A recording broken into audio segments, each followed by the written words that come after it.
আসসালামু আলাইকুম। আমি আজকে টাকি মাছ দিয়ে টমেটো রান্না করব। কড়াইয়ের মধ্যে তেল দিয়ে দিয়েছি সরিষার তেল। আমি সরিষার তেলটাই খাই। এখন পেঁয়াজ দিয়ে দিলাম। কেটে রাখা পেঁয়াজগুলো দিয়ে দিলাম। পেঁয়াজ গুলো নেড়ে চেড়ে নেব।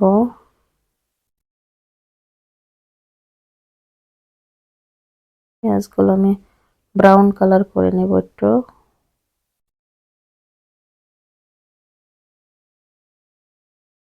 ভাজার পরে মশলাগুলো দিয়ে দেব এক এক করে।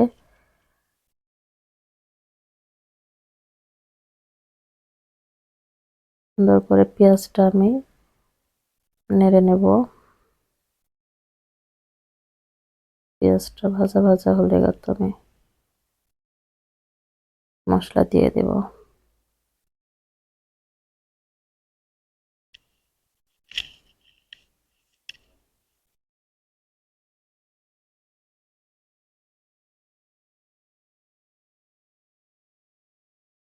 আমার এই ভিডিওটি যাদের ভালো লাগবে তারা অবশ্যই লাইক কমেন্টস করবেন।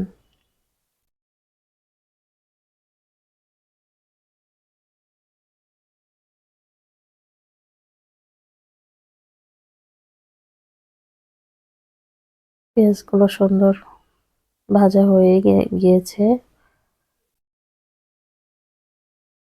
আর একটু ভেজে নেব।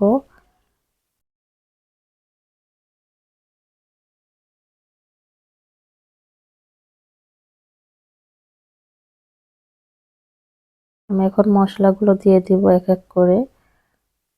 মরিচ, পেঁয়াজ, রসুন, জিরা, কাঁচা মরিচটা আমি খাই, ব্লেন্ডার করে নিয়েছি আগেই। আমি দিয়ে দিচ্ছি এখন এক এক করে। মশলাটা একটু কষাই নেব।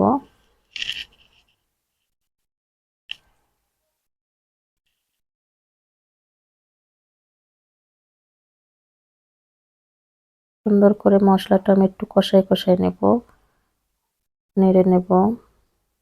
তো আমার কাছে মনে হচ্ছে একটু মশলাটা কম কম দেওয়া হয়েছে, আর একটু দিয়ে দেব মশলা। কাঁচা মরিচের তরকারিটা আমার কাছে অনেক টেস্ট লাগে, ভালো লাগে। শুকনো মরিচ খেলে আমার গ্যাসের সমস্যা, গ্যাস্ট্রিকের জন্য আমি কাঁচা মরিচ দিয়েই রান্না করি সব তরকার।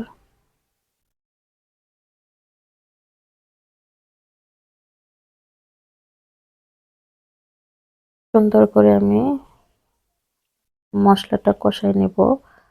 এই যে দিয়ে দিচ্ছি হলুদ, তারপর দিয়ে দিব লবণ,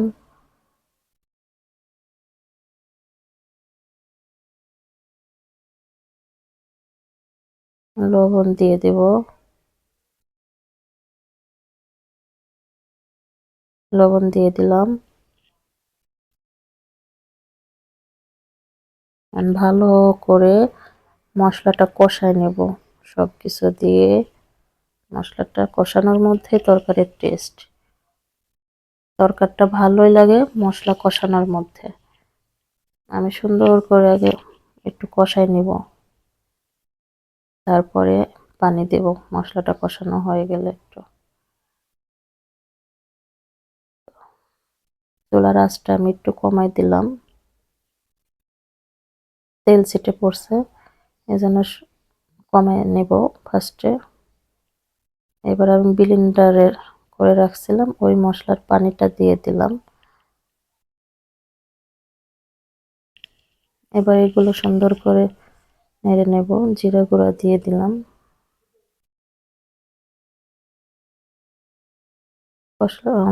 মশলাটা কষাই নেব সুন্দর করে।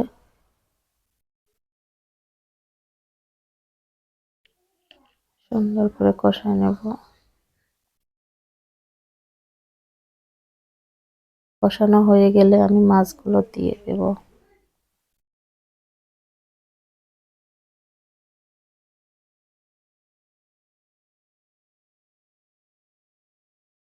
মশলাটা সুন্দর করে কষায় নিচ্ছি, দেখতে পাচ্ছেন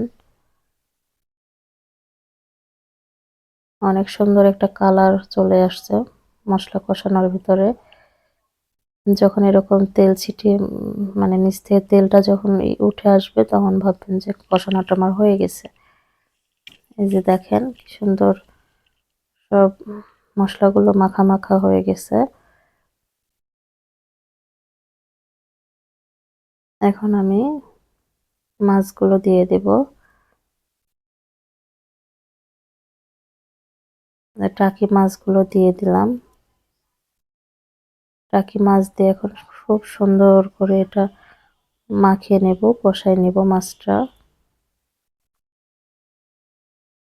সুন্দর করে কষাই নেব,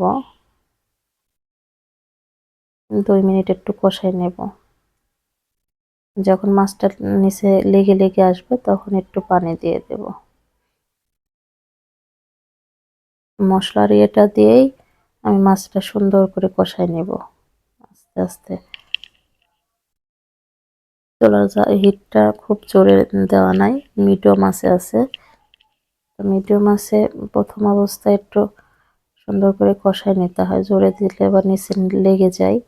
এজন্য আমি মিডিয়াম আঁচেই রান্না করছি।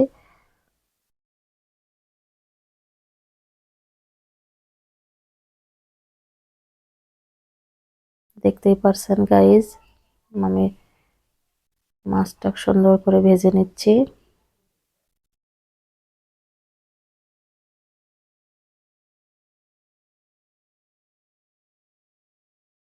এমন করে রান্না করলে খেতে অনেক ভালো লাগে, আমার কাছে অনেক মজা হয় এইভাবে রান্না করলে। আমি একটু পানি দিয়ে দিলাম, পানি দিয়ে একটু কষাই নেব। নিচে লেগে যাচ্ছিল, এজন্য আমি একটু পানি দিয়ে মাছটা কষাই নেব। পানি দিয়ে ঢেকে দেব।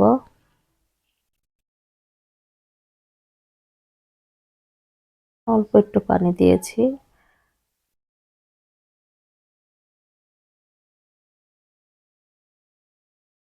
সামান্য পানি দিয়ে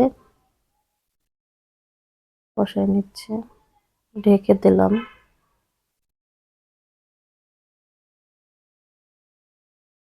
আমি এবার ঢাকনাটা উঠাইলাম, মাছটা আবার নেড়ে দেব যেন নিচে না লেগে যায় মাছটা। সুন্দর করে মাছটা নেড়ে নেব।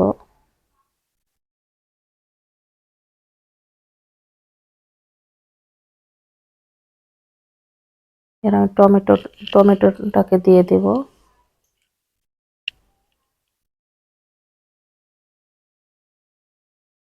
টমেটোগুলো দিয়ে সুন্দর করে নেড়ে নেব, আলতো করে নেড়ে নেব। মাছ দেওয়া আছে, আলতো করে নাড়া দিব যেন মাছগুলো ভেঙে না যায়।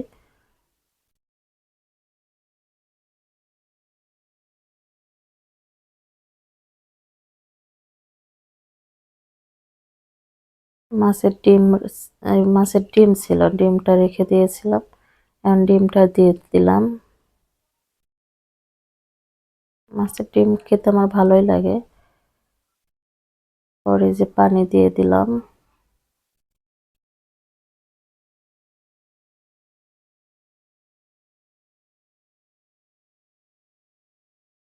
আমি একবার একটু পানি দিয়ে দিয়েছি, ঝোল দিয়ে দিলাম।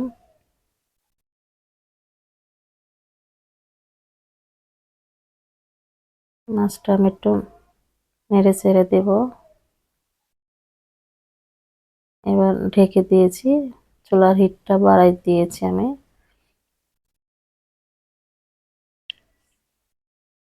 আর একবার দেখি মাছটা কেমন হয়েছে। মাশাআল্লাহ, মাছটা অনেক সুন্দর হয়ে আসছে, রান্না প্রায় সুন্দর হয়ে এসেছে।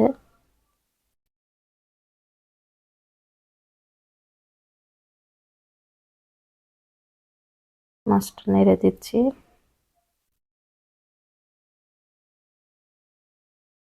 পানিটা যখন একটু শুকায় আসবে তাহলে আমার মাছ রান্না হয়ে যাবে। আমি আবারও ঢেকে দিলাম। এই যে গাইস, আমার শেষ লুক। কেমন হয়েছে মাছটা? অনেক সুন্দর হয়েছে। তো এইভাবে রান্না করে খেয়ে দেখবেন। আল্লাহ হাফেজ।